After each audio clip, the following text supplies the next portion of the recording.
하나님의 열심이라는 책을 쓰신 박영선 목사님이 계십니다. 이 목사님이 여러 운동 중에 당구를 좋아하신다고 하는데요. 당구를 좋아하셔가지고 교회에서도 당구 동호회를 만들어서 성도님들과 함께 쳤다고 합니다. 당구 치면서 교제도 하시고 또 여러 교훈을 또 주셨다고 하는데요. 한 번은 당구 게임을 하다가 한 성도가 중요한 득점 순간에 삑사리가 났습니다. 그 삑사리 들어보셨습니까? 당구 칠 때 삑사리라는 용어가 있는데요. 이렇게 삑 하고 소리가 나면서 잘못 치게 됐다는 겁니다. 중요한 순간 이 득점을 해야 이길 수 있는데 그 순간에 삑사리가 틱 나면서 득점 찬스를 놓쳤다는 거죠. 그래서 그 한 번의 실수로 경기를 망치게 된 것입니다. 근데 그때 목사님께서, 이 박영수 목사님이 그때 이렇게 말씀하신답니다. 다시 쳐, 다시 해봐. 그러면 상대편 성도님이 목사님 경기인데 다시 하는 게 어디 있습니까? 승부를 내야죠. 그렇죠, 맞습니다. 경기든 뭐 게임이든 실수하면 아웃이지 않습니까? 다시 기회가 없는 겁니다. 그런데 이 목사님은 중요한 순간인데 다시 한번 하면 어때? 다시 하면 되지. 그렇게 새로운 기회를 한 번 더 주신다는 겁니다. 목사님께서 그렇게 하신 이유는 하나님께서도 우리에게 새로운 기회를 주시기 때문입니다. 중요한 기회를 놓치고 실수하고 실패하는 우리 인생에 하나님은 새로운 기회를 주신다는 것이죠. 성경에서 회복될 수 없는 실패를 경험한 사람을 든다면 여러 명이 있겠지만 오늘 베드로도 그 인물 중에 하나인 것 같습니다. 잘 아시는 것처럼 예수님께서 제자들을 모으시고 자신이 십자가를 지게 될 때에 너희가 다 나를 부인하게 될 것이다, 그렇게 말씀하시지 않습니까? 그때 베드로가 주님, 다른 사람은 다 주님을 버릴지라도 저는 절대로 주님을 버리지 않겠습니다, 그러니까 호언장담을 했지 않습니까? 근데 주님께서는 아니다 베드로, 네가 다가오기 전에 3번 나를 부인하게 될 것이다, 그렇게 말씀했고요. 아니다 다를까 예수님께서 고문당하는 그날 밤에 이 베드로는 여지없이 예수님을 부인하고 예수님을 배반하며 떠나갔습니다. 이후 예수님께서 부활하셨는데요, 제자들이 예수님을 부활하신 것을 보았음에도 여전히 어리둥절한 상태에 있었고 이 베드로는 괴로운 마음을 안고 고향으로 돌아가 고기를 잡았습니다. 몇 명의 제자들과 함께 고기를 잡았던 베드로는 이 고기를 잡으면서도 완전한 실패를 경험합니다.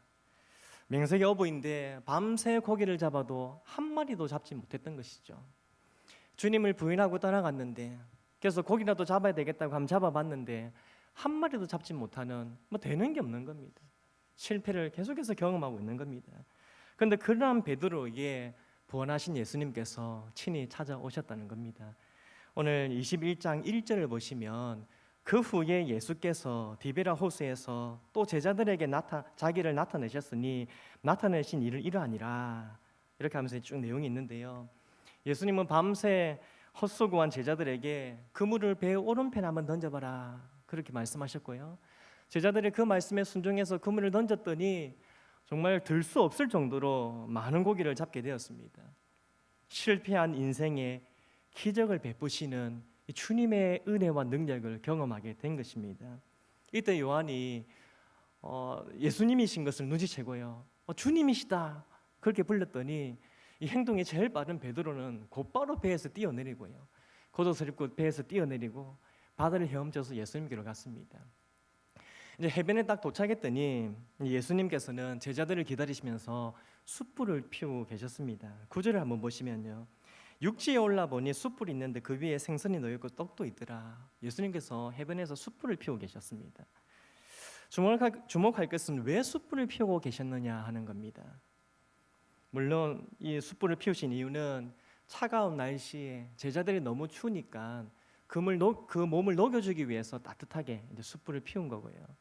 또 예수님이 제자들에게 아침 식사를 준비하기 위해서 떡과 생선을 구울 불이 필요하니까 숯불을 피운 겁니다. 그런데 이 숯불에는 또 다른 의미도 담겨 있다는 겁니다.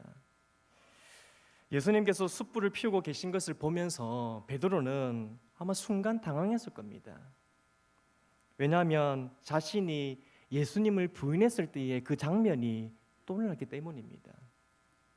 베드로가 예수님을 부인했을 때는 이 대제사장의 집안 뜰에 숯불에 이렇게 피우고 있을 때, 숯불을 쬐고 있을 때에 예수님을 부인했지 않습니까?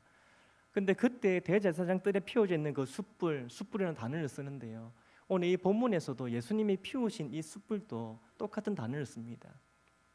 뭐 숯불, 의도적으로 그런 느낌이 날 정도로 숯불을 피워놨다. 그렇게 오늘 본문에서도 기록하고 있는데요.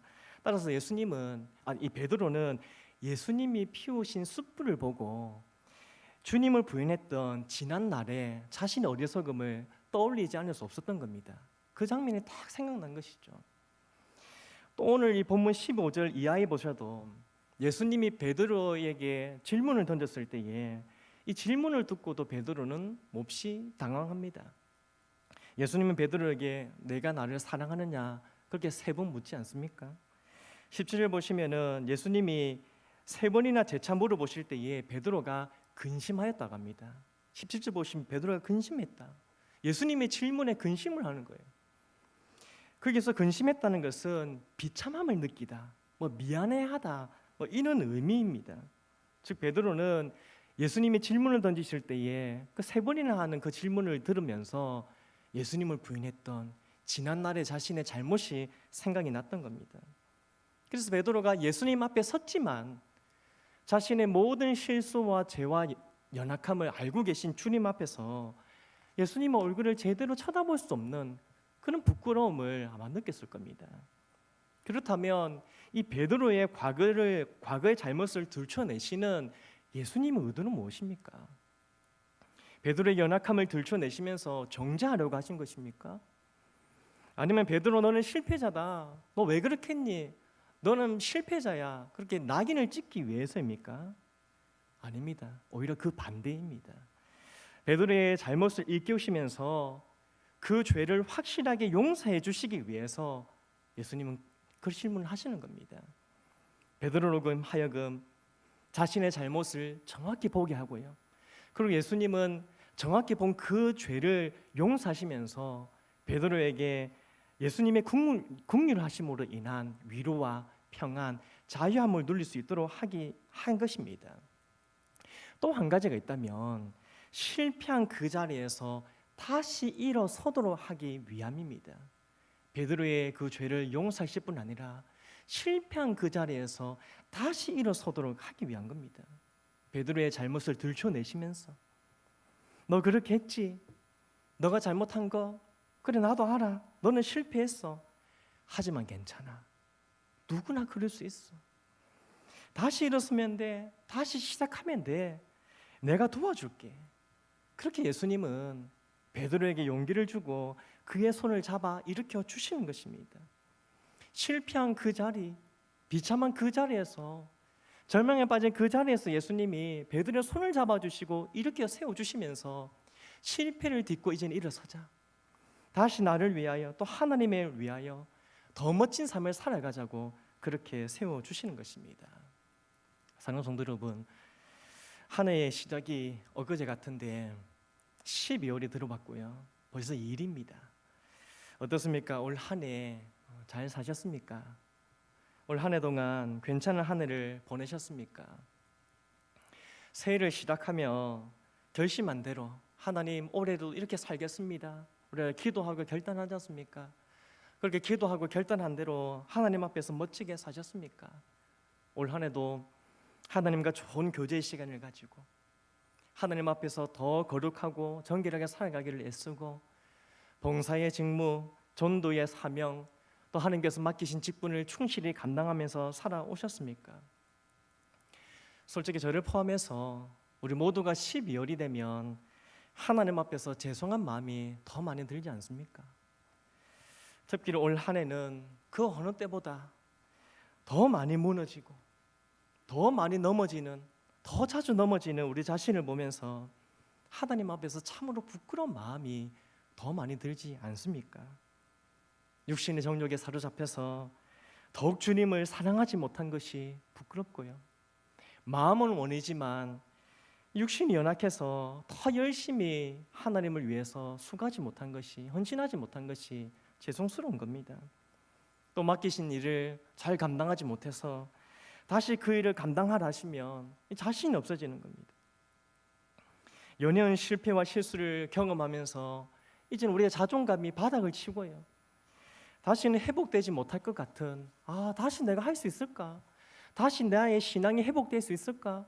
다시 하나님을 위한 삶이 다시 시작될 수 있을까? 걱정이 들 만큼 자신이 없어지는 겁니다. 그런데 이런 우리에게 예수님께서 친히 찾아오셔서 말씀하시는 겁니다. 괜찮아. 내가 다 안다. 다시 하면 돼. 다시 시작하면 돼.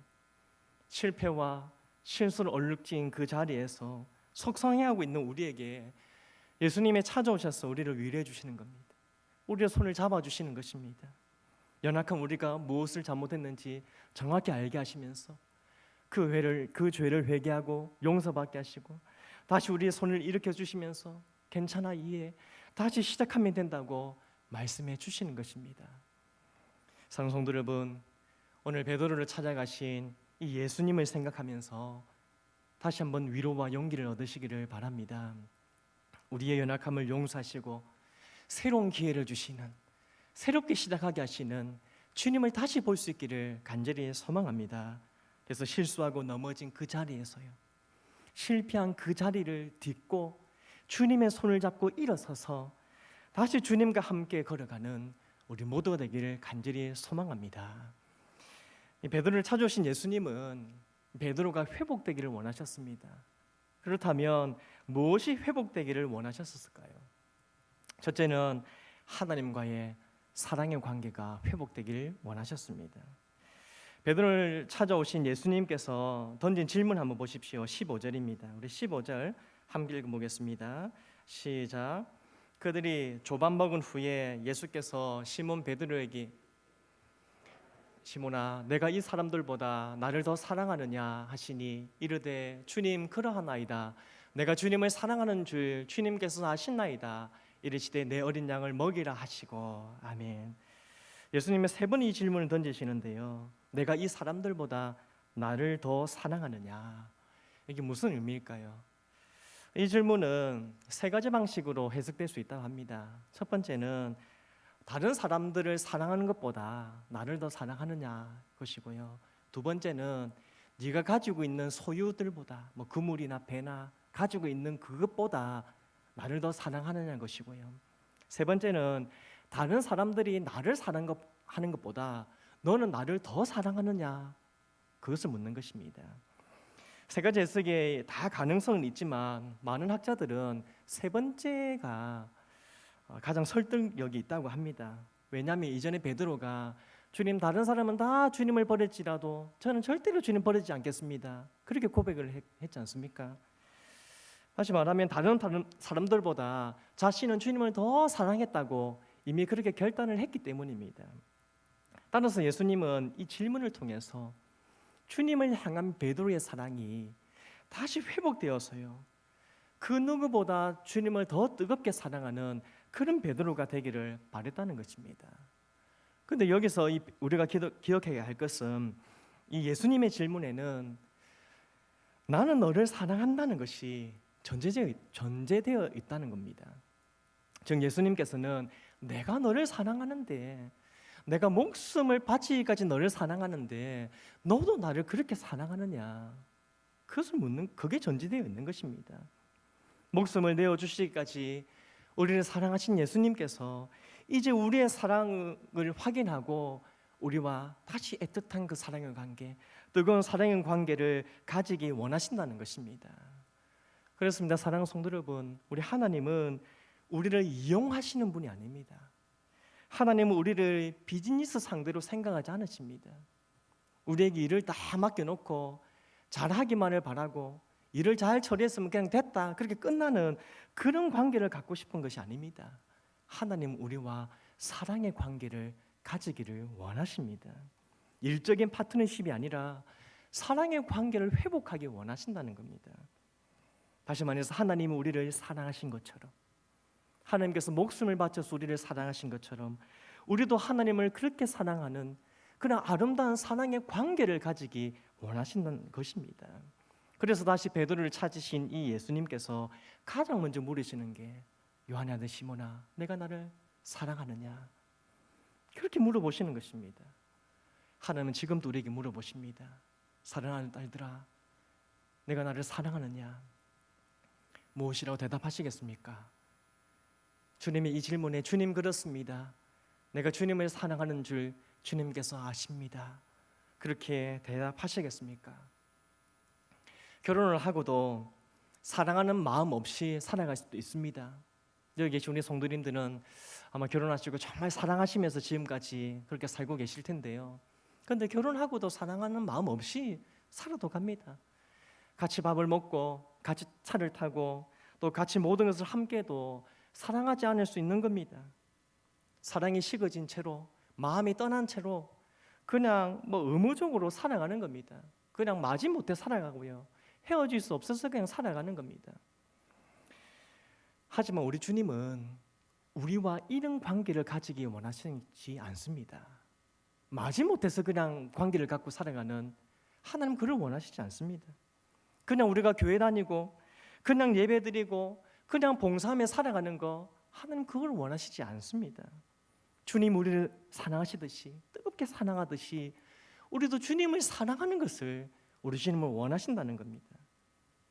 주님을 사랑하는 마음이 회복되어서요, 주님을 사랑하는 그 마음을 가지고 사랑하기에 예배드리고, 주님을 사랑하는 그 마음을 가지고 봉사하고, 주님을 사랑하는 마음을 가지고 하나님 나라를 위해서 일하기를 원하신다는 것입니다. 오늘 시간 하나님과 우리의 관계를 한번 생각해 보시길 바랍니다.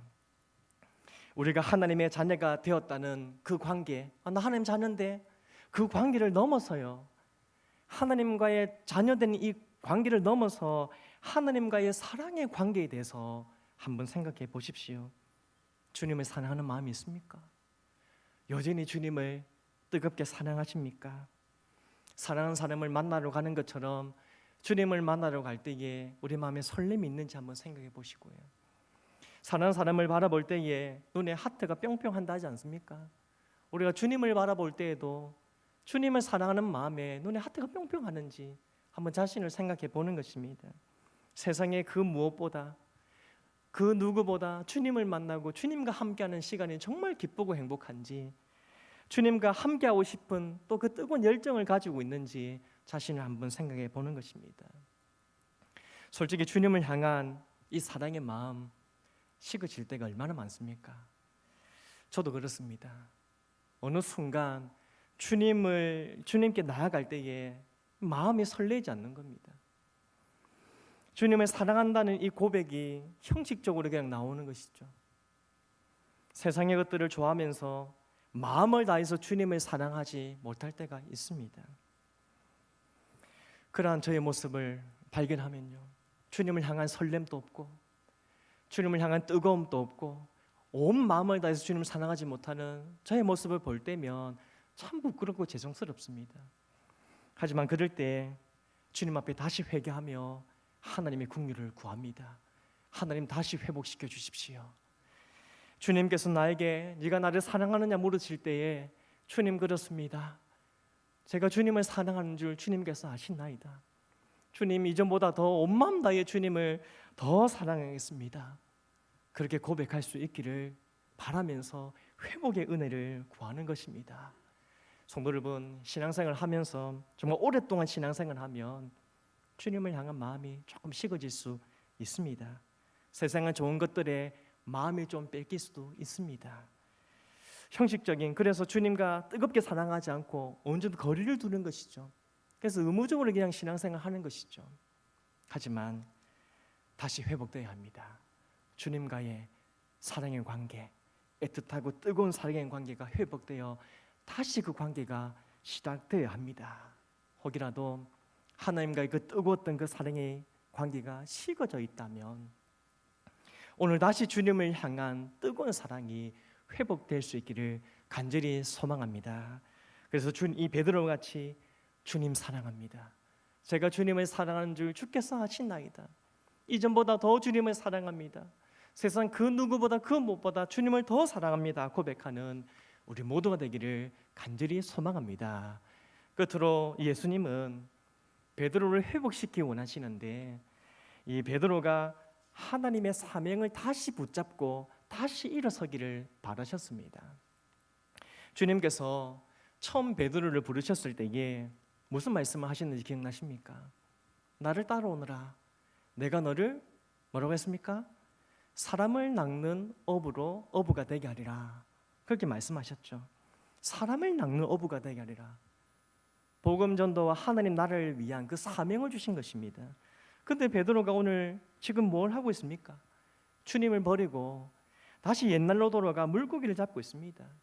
주님의 부름을 받았고 사명도 받았지만 하나님께서 맡기신 그 사명을 망각하고요. 또 마땅히 해야 할 일을 기억하지 못하고 먹고 살기 위해 이 고기 잡는 일에만 집중하고 있는 것입니다. 그래서 오늘 예수님은 베드로를 부르시면서 다시 사명을 일깨워 주시는 겁니다. 15절 보시면 베드로의 사랑 확인하신 예수님이 내 어린 양을 먹이라 그렇게 말씀하시죠. 16절에서는 내 양을 치라 하시고요. 또 17절에서는 또 내 양을 먹이라고 하십니다. 내 양을 먹이라, 내 양을 치라. 이 말은 1차적으로 목양을 의미합니다. 영혼 구원을 위해서 전도하고 또 그들을 양육하고 관리하는 모든 일입니다. 넓게 말하면 또 하나님의 나라와 영광, 이 복음을 위한 모든 일을 말씀하는 겁니다. 그런데 이 사명은 1차적으로 베드로가 받았지만 또 목회자들이 해야 하지만 그 대상에게만 한정된 것이 아닙니다. 잘 아시는 것처럼 예수님은 모든 그리스도인들에게 사명을 주셨습니다. 주님의 부름을 받은 성도들은 영혼 구원할 사명, 교회의 부흥을 위해서 헌신하고 봉사할 사명, 하나님의 나라와 영광을 위해서 일해야 하는 사명을 받은 것입니다. 분명한 것은 주님과의 관계가 회복되고요, 정말 주님을 사랑하는 이 마음이 일어나면 하나님이 주신 이 사명에 기쁘게 동참하게 된다는 겁니다. 하나님과의 관계가 회복되고 하나님을 뜨겁게 사랑하면 기쁘게 주를 위해서 일하게 된다는 것입니다. 영혼을 구원하는 일에 힘쓰고 성도를 양육하고 교회를 세우라는 이 사명에 헌신하게 되는 겁니다. 교육부서의 아이들에게 말씀을 가르치고 또 약하고 힘들고 어려워하는 그 성도들을 살피고 도와주고 교회 곳곳에서 또 여러 성도들을 여러 일들을 봉사하면서 세우고 섬기는, 그래서 주님의 몸된 교회가 더 아름답고 건강하고 바르게 세워질 수 있도록 헌신한다는 겁니다. 하나님의 나라가 확정되고 주님 이름이 높아지는 이 일에 기쁘게 헌신하게 된다는 겁니다. 이처럼 주님은 주님께서 우리에게 주신 이 사명을 다시 기억하고 그 사명에 헌신하는 마음이 다시 일어나서 주님을 위해서, 하나님의 나라를 위해서, 교회를 위해서 헌신하기를 바란다는 것입니다. 연말이 되면 교회는 봉사자를 구한다고 애를 먹습니다. 그죠? 특히 올해는 아마 모든 한국 교회가 그렇지 않을까 생각이 듭니다. 이 코로나 때문에 더 힘들 거라 생각됩니다. 그래서 이제는 내년에는 좀 봉사하기 힘들 것 같습니다. 내년에는 한 해만 좀 쉬고 싶습니다. 그렇게 많은 사람이 더 많을 것 같습니다. 너무 지치고 또 생계가 어려워서 하나님 나라의 일을 할 여유가 생기지 않는다는 겁니다. 그러나 오늘 우리를 애타게 부르시는 주님의 음성을 우리는 들어야 할 것입니다. 내가 나를 사랑하느냐? 그러면 내 어린 양을 먹이라. 교회를 위하여 봉사하라. 하나님 나라를 위하여 일하라 하시는 주님의 음성을 들어야 할 것입니다. 사실 우리 주님은 우리가 아니어도 일하실 수 있습니다. 우리가 아니어도 하나님의 일을 완성하실 수 있습니다. 돌들을 들어서라도 찬양을 받으실 수 있고요, 다른 그 누구를 불러서라도 하나님의 일을 완성할 수 있습니다. 근데 주님께서 왜 우리를 부르십니까? 지금도 왜 우리를 부르시는 것입니까? 우리에게 기회를 주시기 위해서입니다. 우리를 사랑하셔서 우리를 부르셔서 하나님 나라의 일을 위하여 우리가 동참하게 하시고, 그래서 하나님 나라의 그 은혜와 영광을 함께 누리도록 하기 위해서 기회를 주시는 것입니다. 하나님 나라를 위해서 쓰임받는 이 기쁨과 은혜를 너희도 함께 누리지 않겠니? 하나님의 영광과 나라가 이 복음이 또 확장되는 이 일을 위해서 너희도 쓰임받는 영광을 누리지 않겠니? 그렇게 우리를 초대하고 계신 것입니다. 말씀했습니다. 오늘 우리가 예배를 시작할 때 함께 들었던 찬양인데요, 성도의 노래라는 이 찬양 함께 좀 나누고 원하는데요, 가사를 보시면 이렇습니다. 한란과 가난과 고난, 수고로움 속에서도 성도는 그 믿음을 지켰네. 주를 섬기는 일에 자신을 다 드리며 진리의 말씀과 성령으로 그 길을 걸었네. 그리스도 안에서 새롭게 하시고 그리스도로 인하여 자유케 되었네. 우리는 무명하나 유명한 자요, 죽음의 위기 속에서도 참 생명을 가졌고 근심하나 기뻐하며 가난하나 다른 일을 부욕케 하는 자로다. 모든 것 가진 자로다. 아멘이십니까? 그렇습니다. 성도 여러분, 이것이 우리의 정체성입니다. 이것이 바로 성도가 있어야 할 자리입니다. 실패의 자리, 죽음의 자리, 세상의 성공을 구하는 자리, 하나님을 떠나는 자리는 성도가 있어야 할 자리가 아닙니다. 회복의 자리, 생명의 자리, 사랑과 헌신의 자리, 사명의 자리가 바로 성도가 있어야 할 자리입니다. 세상 일이 바쁘고 우리 마음이 여유가 없지만 그럼에도 하나님께서 우리에게 맡기신 사명을 저버리지 마시고 성도의 자리를 지키는 우리 모두가 되기를 간절히 소망합니다. 잠시 주춤할 수 있지만, 잠시 손에서 내려놓을 수 있었지만 다시 붙잡고 다시 일어서고 달려갈 수 있기를 간절히 소망합니다. 그래서요, 실패한 자리에서 주님의 손을 잡고 다시 일어서시길 바랍니다.